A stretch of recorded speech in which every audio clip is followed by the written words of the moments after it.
मैं खबर शहजाद और आप देख रहे हैं मेरा यूट्यूब चैनल। और हमारी इस वीडियो में थोड़ी सी बात करेंगे regarding Austria as a country, क्योंकि बहुत सारे बच्चों के पीछे रिसेंटली रिक्वेस्ट आ रही थी कि सर हम आए ना आए, लीगलाइजेशन कराना वर्थ इट है नहीं है, ये वो सब एंड ऑल नेक्स्ट सेशन। और थोड़ा सा इन सारे मामलात में तो मैंने कहा एक एक रफ आइडिया, कुछ थोड़ी बहुत बातें करते हैं इस बारे में ताकि बच्चों को थोड़ा सा आइडिया हो जाए how it goes.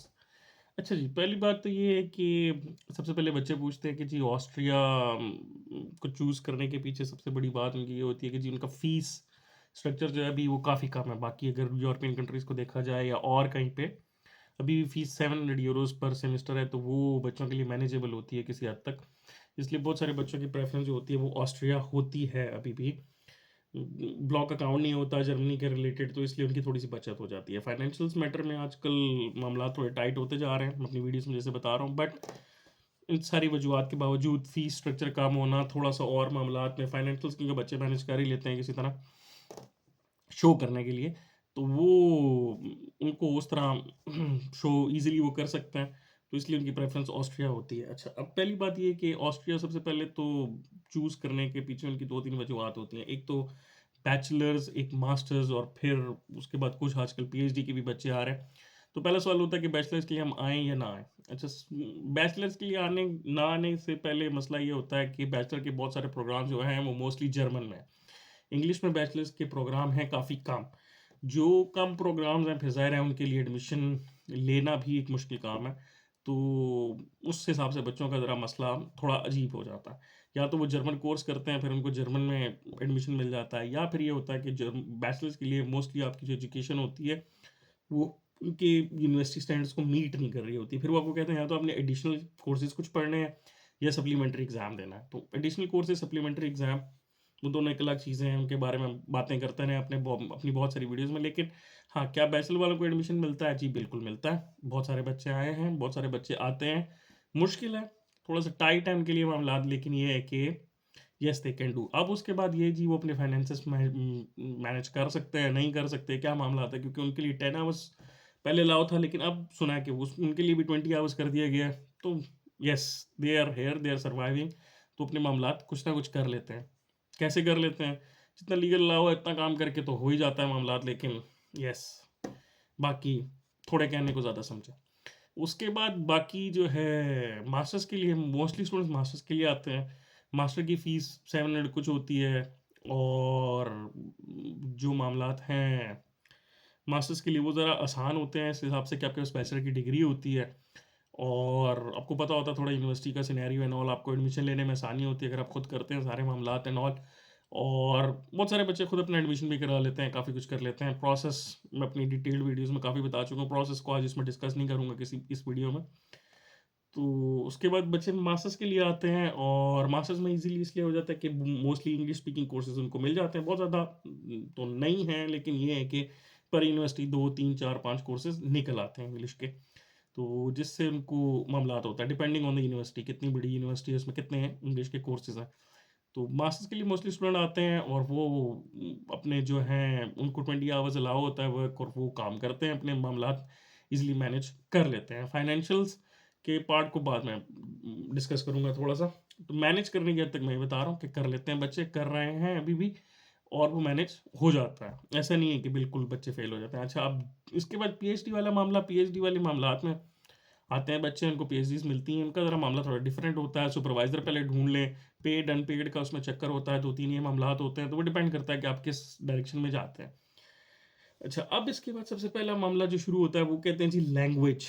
Language German है यहाँ पे, और जर्मन लैंग्वेज का कितना एक अमल दखल है, तो वो बहुत ज़्यादा अमल दखल है। बहुत ज़्यादा अमल दखल इस तरह है कि स्टूडेंट लाइफ की तो आपकी मैनेज हो जाती है। सिंस आप स्टूडेंट होते हैं, इधर उधर सारे मामला थोड़ा बहुत इंग्लिश से गुजारा हो जाता है, आपको बाहर लोग मिल जाते हैं, बच्चे आए हैं जो जॉब कर रहे हैं, सारा कुछ कर रहे हैं, अपने आप को साथ साथ मैनेज कर रहे हैं, तो इट्स ऑल ओके, उनका इंग्लिश में गुजारा हो जाता है, लेकिन उस हद तक इंग्लिश में गुजारा हो जाता है। उसके बाद जब आपकी प्रैक्टिकल लाइफ स्टार्ट होती है तो then you need to learn German. बहुत सी कंपनीज जो होती हैं वो आपको हायर कर लेती हैं इंग्लिश की बेस पे, लेकिन then they force on you कि आप जर्मन करें। और बात भी ठीक है कि बगैर जर्मन के लिए फिर आपको सर्वाइव करना ज़रा मुश्किल हो जाता है। सिंस आप ग्रो कर रहे होते हो, आपने अपना करियर डेवलप करना है एंड ऑल सारा कुछ, तो फिर आपके लिए मुश्किल हो जाता है अगर आपको इनकी लैंग्वेज नहीं आती, आप इनके कल्चर में इंडल्ज नहीं हो सकते, तो फिर ज़ाहिर है चीज़ें आपके लिए मुश्किल होती जाती हैं।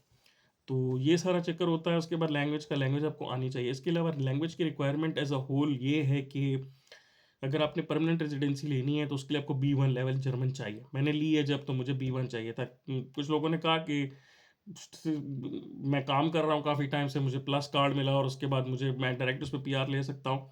मतलब without any language B1 certificate, लेकिन ऐसा नहीं था। उन्होंने दे रिक्वायर्ड B1 सर्टिफ़िकेट और B1 सर्टिफ़िकेट के बाद ही उन्होंने मुझे पीआर दी।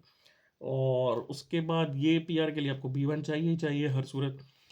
तो इसके अलावा there is no way out. अब उसके बाद जो बाकी मामलात हैं कि आपकी स्पाउस एंड ऑल, अगर आप किसी को साथ लेके आते हैं एंड ऑल, स्पाउस को अगर आपने लेके आना, अगर वो ग्रेजुएट नहीं है एंड ऑल सारा कुछ, तो उनको A1 पाकिस्तान से करना पड़ेगा क्लियर। अगर वो ग्रेजुएट है समथिंग, तो यूनिवर्सिटी की डिग्री लगा के वो यहाँ पे आ सकती हैं। देन उनको पहले 1 साल के अंदर A2 क्लियर करके देना पड़ेगा। 2 सालों के अंदर, सॉरी, 1 साल के अंदर A1 और दूसरे साल में A2 करके उनको देना पड़ेगा to get a red white red plus card for 3 years, ठीक है? वरना उनको 3 साल का कार्ड नहीं मिलता। ये सारे मामलात हैं। तो इन सारे चक्कर में तो जर्मन आपके लिए बहुत ज़्यादा इंपॉर्टेंट है। ज़ाहिर है बहुत सारी कंपनीज़ मैंने देखी हैं, बच्चों को इसलिए निकाल देती हैं, नए बच्चे होते हैं, हमारे पाकिस्तानी बच्चे होते हैं, उनको निकाल देती हैं कि वो जर्मन नहीं कर पाते। तो कंपनीज़ उनको थोड़ा टाइम ट्राई करती हैं और उसके बाद उनको कहती हैं अल्लाह हाफ़िज़, क्योंकि जर्मन के बगैर गुज़ारा नहीं होता।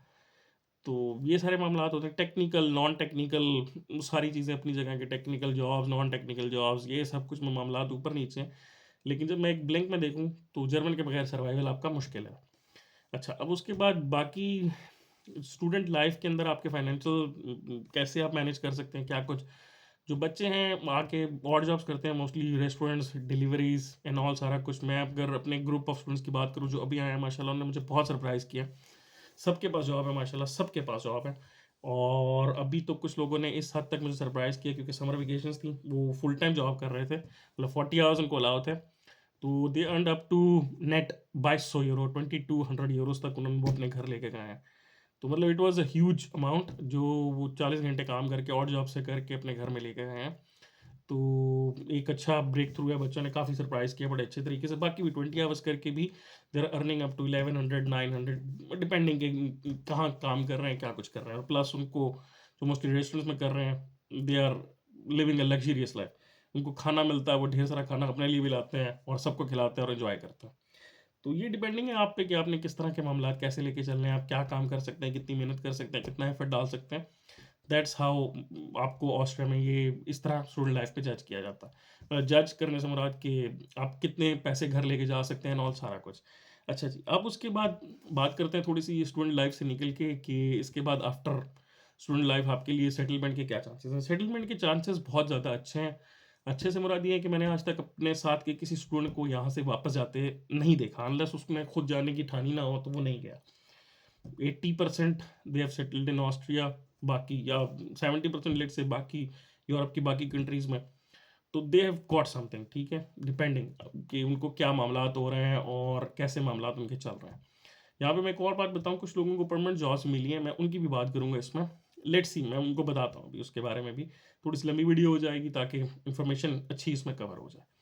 अच्छा, अब उसके बाद मामलात ये हैं कि उनको जॉब्स मिल जाती हैं, कुछ को इधर मिल जाती हैं ऑस्ट्रिया में, कुछ यूरोप के इधर-उधर कहीं पे सेटल हो जाते हैं, बट इवेंचुअली सब सेटल हो जाते हैं और आप सब अपनी लाइफ में सेटल हो के प्रॉपर एक स्टेप बाय स्टेप ऊपर जाके बेहतर मुकाम तक पहुँच चुके हैं।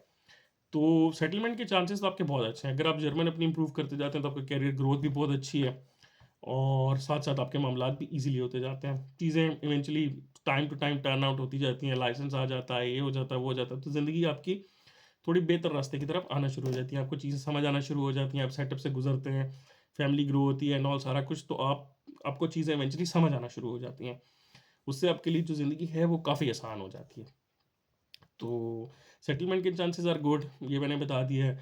अच्छा, अभी ये जो बात हो रही थी कि मैंने कहा जी स्टूडेंट्स को फुल टाइम जॉब मिली है, मैं उन स्टूडेंट्स की बात कर रहा हूँ जो अभी एज़ अ स्टूडेंट आए। लेकिन माशाल्लाह उन्होंने बाकी यूरोपियन कंट्रीज़ में अप्लाई किया और उनको फुल टाइम जॉब्स मिल गई हैं और वो अपनी स्टडीज़ अपनी छोड़ दी हैं and then they are moving वहाँ पे फुल टाइम के लिए। इवेंचुअली बच्चों ने आगे जॉब ही करनी होती है, लेकिन कुछ लोगों का यही होता है कि चलो डिग्री नहीं, जॉब मिलती है तो कर लें, क्योंकि कुछ के एडिशनल कोर्सेज़ थे, वो उनसे कवर नहीं हो रहे थे। उन्होंने कहा यार पढ़ाई को छोड़ो, जॉब ढूँढो। उनको इवेंचुअली जॉब मिल भी गई है। सिर्फ़ यहाँ नहीं, जर्मनी मतलब ऑस्ट्रिया में तो थोड़ा डिफ़िकल्ट होता है कि आपको एमएस परमिशन दे, डिग्री कंप्लीट करने से पहले, लेकिन जर्मनी में कुछ लोगों को मिली हैं, कुछ को और पार्ट ऑफ द यूरोप में मिली हैं। डिफरेंट, किसी को नीदरलैंड से आई है कॉल, किसी को यहाँ से। इंटरव्यूज़ लिए उन्होंने बच्चों को और इवेंचुअली दे हायर्ड।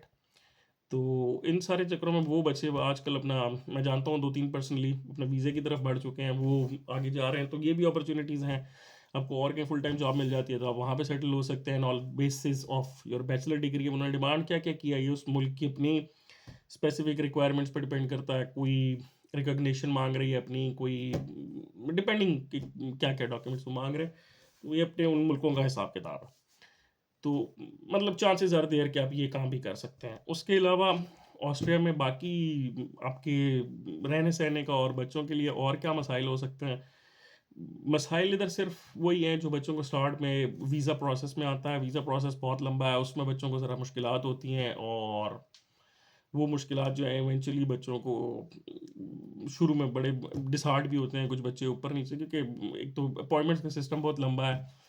फिर वेरिफ़िकेशन, लीगलाइज़ेशन का मामला ज़रा लंबे हैं, फिर थोड़े फाइनेंशियल में वो तंग, आजकल टाइट किया हुआ था उन्होंने, तंग तो नहीं कर रहे थे लेकिन टाइट किया हुआ था, तो हर एक कुछ चेक कर रहे थे। तो इस वज़ह से बच्चों को ज़रा थोड़ा-सा मुश्किल हो रहा था एंड ऑल सारा कुछ। लेकिन ओवरऑल अगर आप इस प्रोसेस से गुज़र जाते हैं तो फिर आगे आपके लिए स्टूडेंट लाइफ़ में थोड़ी-सी यकीनन आपके लिए हार्डशिप्स होती हैं, ऑड जॉब्स एंड ऑल सारा के साथ। लेकिन ये है कि इवेंचुअली जब आप करते जाते हैं तो माशाल्लाह आप अच्छे सेटल होते जाते हैं। सब लोग सेटल हो रहे हैं माशाल्लाह, और मामलात को अपने लिए ईज़िली मैनेज किए भी जा रहे हैं।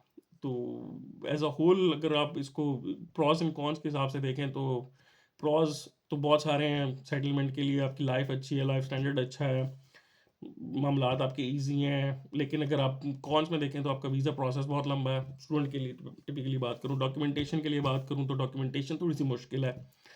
मतलब eventually it's a proven fact कि डॉक्यूमेंटेशन के लिहाज से, डॉक्यूमेंटेशन से मुराद आपकी परमानेंट रेजिडेंसी एंड ऑल सारा कुछ, you have to pass through काफ़ी सारे स्टेप्स। आपको जर्मन सीखनी पड़ती है, B1 ये वो सब डॉक्यूमेंटेशन आपको एक स्टेप से गुजरना पड़ता है। पहले आप अगर जॉब स्टार्ट करते हैं तो आपने 2 साल एक कंपनी में गुजारने हैं normal red white red card पे, then you have to go red white red plus 3 साल, फिर आप पीआर पे जा सकते हैं, इतने साल ये वो जर्मन। फिर अगर आपने नेशनैलिटी लेनी है तो उसके अपने मसाइल हैं, उसके लिए एक टेस्ट आपने देना है, उसके बाद आपने सोशल सर्विस करनी है, ये वो सब कुछ। तो इन सारे मामलात को देख के वो येस वो it's a little difficult, but yes eventually आप करते थोड़ा-थोड़ा से मामलात आप पहुँच जाते हैं। You have to take a step by step, और एकदम छलांग नहीं लगती ज़रा हर कामों में। ये है कि येस मुझे एज़ अ होल मैं अगर देखूँ जर्मनी में तो येस, जर्मनी से तो नहीं, मतलब ओवरऑल सारे यूरोप से अगर मैं देखूँ तो मैं ऑस्ट्रिया में खुश हूँ अल्हम्दुलिल्लाह। मेरी I am living with my family, I am enjoying my life, और अल्लाह का शुक्र है अल्हम्दुलिल्लाह। स्टेप बाय स्टेप हम आस्ता-आस्ता क्लोज़ हो रहे हैं, सब कुछ हो रहा है। चीज़ें इवेंचुअली इन ऑर्डर आ रही हैं, तो दैट्स हाउ मामलात चलते हैं। तो शॉर्टकट कुछ नहीं होता लाइफ में। आप लोग भी अगर अच्छे से अपने सारे मामलात चलते जाएँ, सारा कुछ करते जाएँ, तो अल्लाह आपको एक टाइम पे आता है कि बिल्कुल बेहतर तरीके से नवाज़ देता है अल्हम्दुलिल्लाह। तो ये सब कुछ प्लस माइनसेस थे ऑस्ट्रिया के। बाकी साथ-साथ अपनी वीडियोज़ में इंशाल्लाह अपडेट करता रहूँगा। बिज़ी तो हूँ काफ़ी थोड़ा-सा प्रोजेक्ट के लिए, इसलिए कुछ बात नहीं हो पा रही है आप लोगों से। इंशाल्लाह जल्दी कोशिश करूँगा दोबारा इन टच होने की। Thank you so much for watching. अल्लाह हाफ़िज़।